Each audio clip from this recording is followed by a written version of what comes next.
Hey there, fireworks brainers! If you are a millennial or Gen X ADHDer and the owner of a uterus, I have a story for you. It all started 2 years ago when all of a sudden I started developing these really weird symptoms. And the very first symptom was that I was getting this really horrible stabbing pain in my left boob. So naturally, I went to the ER and the doctor there told me that it was just muscular. So I thought, fair enough, I have been doing a lot of martial arts training, so probably it's just that. But the pain came back, and this time it was even worse. It was really sharp, and I was honestly very worried. So I went to the ER again, and this time the doctor found 2 lumps. So obviously I thought, oh, okay, so I guess I have cancer and basically I'm going to die. But after some testing, it just turned out to be cysts, so crisis averted. But then 2 weeks later, I had to go to the doctor again, and this time it was because I had been suffering from pretty bad constipation, and so I had been pushing like a champ,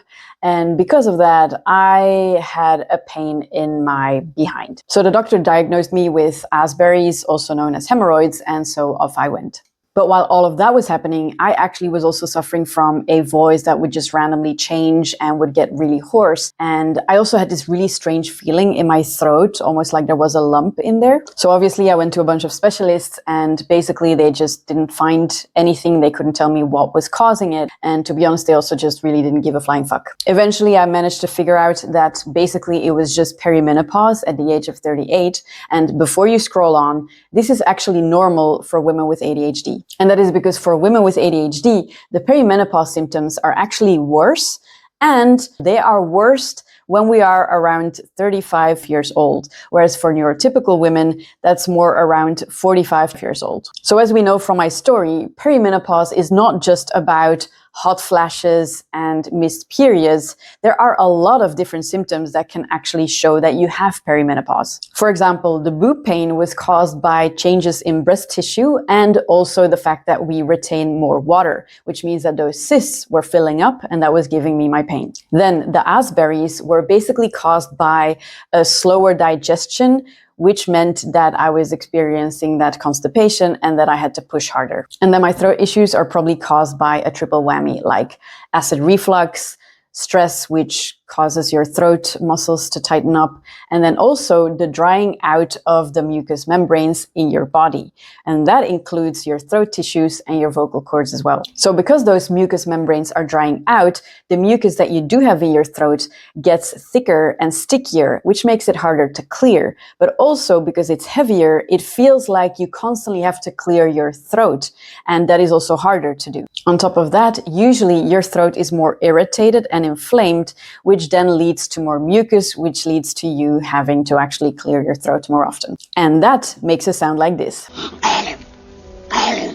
A little while ago, they asked 17,000 women from 158 countries what their symptoms actually are. And these are the ones that they most commonly reported: fatigue, physical and mental exhaustion, irritability, a depressive mood, sleep problems, digestive issues, and anxiety. So as you can see, there's nothing in there about fucking hot flashes. To be honest, I mostly struggle with the mood-related symptoms, like a few days of PMS now turning into a long week of PMDD, and also just sometimes I would rather set myself on fire than have to spend time with somebody else.